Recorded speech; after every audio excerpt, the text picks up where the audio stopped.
Saat ini Indonesia sedang menapaki mimpi besar untuk bisa tembus ke level dunia. Ya, dunia bukan lagi Asia, bahkan AFF. Dan sejatinya, keberhasilan timnas U17 yang lolos via kualifikasi bukan jalur tuan rumah, menjadi satu langkah maju yang sekaligus menjadi dorongan moral untuk tim senior agar bisa mencapai prestasi yang sama. Tentu saja ini gak akan mudah, karena biar bagaimanapun, persaingan di level senior 2 kali lipat lebih berat ketimbang di level kelompok umur. Meski begitu, peluang Indonesia untuk bisa menggapai mimpi tersebut saat ini sudah ada di persentase 60-70%. Kendati nantinya, kemungkinan besar tim Garuda akan berjuang melalui round 4. Di luar itu semua, tetap ini adalah satu titik pencapaian yang sangat luar biasa. Sebab 5 tahun lalu, gak ada orang yang berpikir kita bakal ada di masa seperti sekarang, bersaing dengan tim-tim kuat Asia untuk memperebutkan tiket ke Piala Dunia. Dan apa yang ditorehkan oleh timnas Indonesia sejatinya sudah mendapatkan banyak pengakuan dan pujian, termasuk dari tim-tim ASEAN yang sudah mulai legowo sekaligus ramai-ramai dukung Indonesia untuk tembus ke Piala Dunia. Amin. Assalamualaikum warahmatullahi wabarakatuh. Terima kasih udah klik video ini. Jumpa lagi di Jadoni Channel. Kita lanjut lagi membahas timnas Indonesia kita, lur. Kali ini tim-tim ASEAN semuanya mendukung timnas Indonesia lolos ke Piala Dunia. Sepertinya Jepang akan menurunkan pemain lapis ketiganya. Gimana kelanjutan ceritanya? Langsung aja kita cek videonya sama-sama, lur. Cek aja. Dalam kurun waktu yang terbilang singkat, boleh diakui kalau Indonesia mampu mengubah peta kekuatan di sepak bola Asia, yang mana hal tersebut mampu dibuktikan Indonesia jadi salah satu kandidat wakil Asia di Piala Dunia 2026 nanti. Untuk saat ini tim Garuda sendiri mampu meraih 9 poin dan tersisa 2 match lagi di round 3. Seburuk-buruknya, satu kemenangan lagi atas Cina di GBK paling enggak sudah membuat peluang Indonesia buat lolos ke round 4 terbuka lebar. Amin. Dan di babak itu, Indonesia diharapkan bisa berjibaku melawan tim-tim yang di atas kertas imbang, gak overpower macam Jepang atau tim berpengalaman macam Australia. Ya, meski terlihat sulit, namun dengan komposisi yang dimiliki, harusnya tim Garuda bisa lebih optimis. Terlebih 2 pertandingan atas Aussie serta Bahrain sedikit banyak sudah memberi gambaran nyata soal skema terbaik yang harus ditampilkan oleh tim pelatih. Dan ada kemungkinan pemain bisa kumpul lebih awal, mengingat rata-rata kompetisi di Liga Eropa Mei sudah kelar. Sehingga dengan persiapan yang jauh lebih lama, maka chemistry tim ini juga bisa jadi kian solid.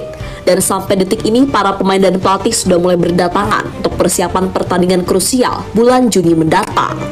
Sementara itu, bergabungnya oleh Romeni, Dean James, Joe Pelupessy, dan juga Emil Audero akan menjadi senjata baru bagi timnas Indonesia untuk menatap 2 laga krusial nanti. Ya, dengan bergabungnya Emil Audero, Dean James, dan Joe Pelupessy, jelas bukan tanpa perhitungan yang matang dari pihak PSSI. Jika dilihat secara detail, diumumkan 3 pemain itu akan cukup menguntungkan bagi timnas di sisa laga babak round 3 nanti. Karena seperti kita ketahui, kalau beberapa pemain seperti Martin Paes, Mads Hilgers, hingga Ragnar Oratmangun akan absen dalam laga melawan Cina nanti. Maka dari itu, dibutuhkan pemain pelapis yang sepadan. Dan bergabungnya Emil Audero, Dean James, serta Joe Pelupessy adalah jawabannya. Sementara itu, melihat gimana rencana dan manuver PSSI serta perkembangan timnas Indonesia yang sekarang diketahui membuat Malaysia dan Vietnam makin merasa iri. Walaupun di satu sisi mereka juga gengsi mengakui hal itu. Meski begitu, tetap ada kok yang respect mengakui. Seperti legenda timnas Thailand, yakni Kiatisuk Senamuang, juga memuji habis perkembangan timnas Indonesia dalam beberapa tahun terakhir. Baginya, dengan prospek yang ada, Indonesia sangat berpotensi untuk menjadi tim yang konsisten bersaing di top level Asia. Dan ia pun mengakui kalau untuk saat ini, level Indonesia memang berada satu tingkat di antara tim-tim ASEAN lainnya. Keren. Saya ingin mengucapkan selamat kepada Indonesia. Mereka sudah satu tingkat berada di atas tim-tim ASEAN lainnya untuk saat ini. Untuk sepak bola Thailand, mari menyerap pengalaman, belajar lebih banyak, dan terus berkembang. Nah, itulah. Ucap Kiatisuk dilansir dari TH Sport. Iya, lur ya, tidak hayal kalau misalnya sekarang timnas Indonesia kita memang ada satu level di atas para tim-tim ASEAN lainnya, sehingga wajar kalau misalnya tim-tim di ASEAN mendukung timnas Indonesia kita melaju ke Piala Dunia, karena memang perubahan demi perubahan di timnas Indonesia itu sangat nyata, lur ya, dan juga permainan-permainan yang ditampilkan oleh timnas Indonesia semakin meningkat. Mungkin jadi wajar kalau misalnya di sini timnas Asia semua yang mendukung timnas Indonesia untuk mewakili Asia di ajang Piala Dunia, itu sangat wajar, lur ya.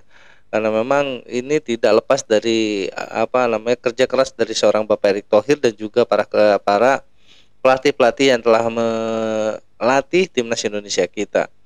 Di sini yang paling ditakuti adalah pemain-pemain abroad yang sangatlah luar biasa loh, seperti Oli Romeni di 2 pertandingannya. Oli Romeni sudah mencetak 2 gol loh ya, dan juga apalagi dengan pemain-pemain turunan yang belum diturunkan oleh Patrick Kluivert, kita belum tahu kualitasnya apakah lebih bagus atau tidak. Kalau misalnya lebih bagus itu akan menjadi sebuah ancaman yang sangat nyata untuk tim-tim yang akan bertanding berikutnya dengan timnas Indonesia kita. Karena memang timnas Indonesia kita sekarang menjadi sangat disorot oleh dunia loh ya, dan juga media-media luar negeri, Eropa maupun Asia. Tidak hayal kalau misalnya tim-tim Asia mendukung penuh timnas Indonesia kita melaju ke Piala Dunia, karena memang harapan tim ASEAN mendukung timnas Indonesia dapat mengharumkan nama ASEAN di persepak bolaan dunia. Kita lanjut loh. ASEAN dukung Indonesia ke Piala Dunia. Sementara itu, melihat gimana atensi kepada Indonesia yang kian lama kian besar, membuat rival-rival di ASEAN makin merasa iri, karena pada titik sekarang ini Indonesia yang dianggap di ASEAN, sedangkan tim-tim lainnya masih dianggap sebelah mata. Namun apa yang menjadi fakta memang dilandasi pada keadaan yang terjadi, di mana Indonesia adalah satu-satunya wakil ASEAN yang mampu tembus round 3 saat ini. Gak cuma tembus, tapi juga bersaing dan sukses meraih poin tertinggi dari apa yang bisa dicapai tim ASEAN lainnya di babak ini. Sehingga di Piala Asia 2027 nanti, Indonesia jadi satu-satunya wakil ASEAN yang sudah dipastikan lolos tanpa harus melalui kualifikasi.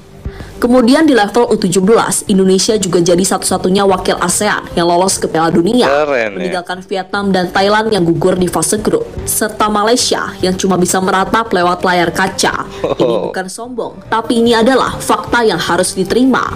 Memang Liga Indonesia saat ini masih banyak kurangnya, tapi Pak Erick juga paham membenahi liga dan pembinaan di negara seluas Indonesia nggak bisa terjadi dalam waktu singkat. Maka dari itu timnasnya dulu dibagusin, baru setelah itu urusan internalnya pelan-pelan dibenahi sampai akar-akarnya. Itulah. Iya loh ya, timnas Indonesia kita sekarang udah bukan hanya dari si junior, seniornya pun udah sangatlah luar biasa.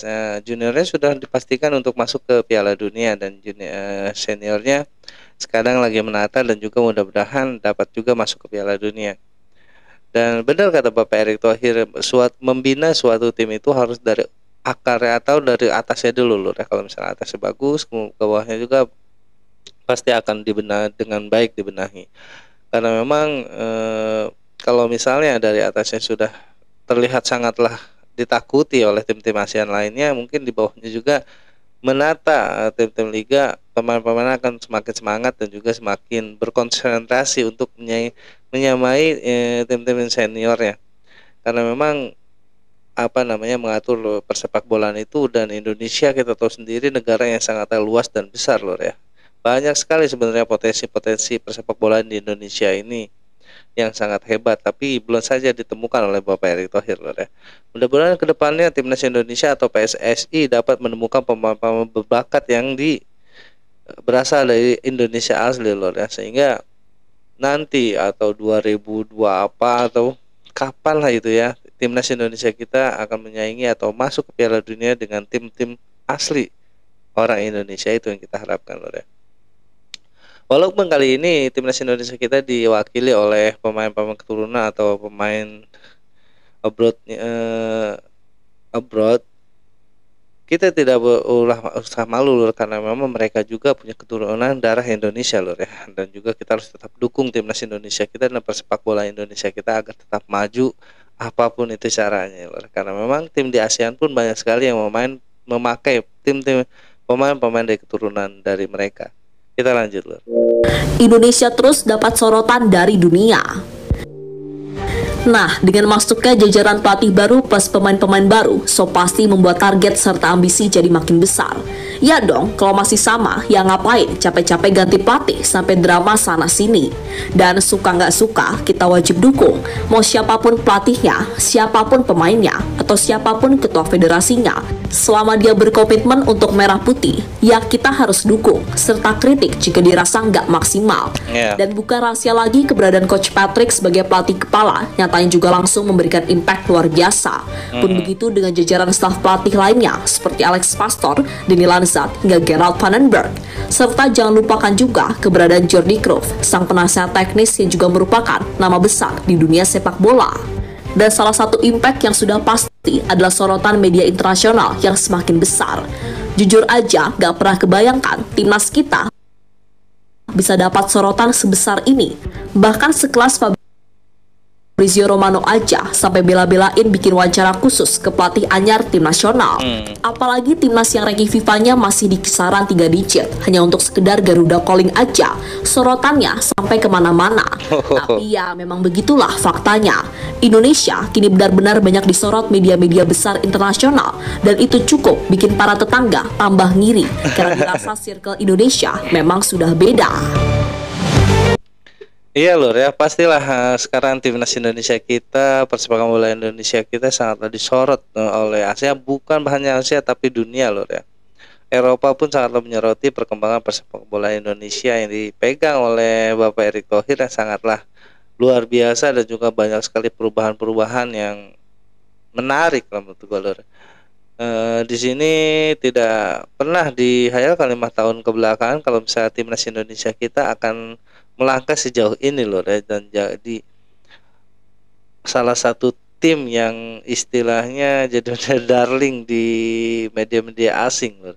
Karena memang perkembangan persepak bola Indonesia setelah dipegang oleh Bapak Erick Thohir sangatlah luar biasa dan sangatlah diakui dunia.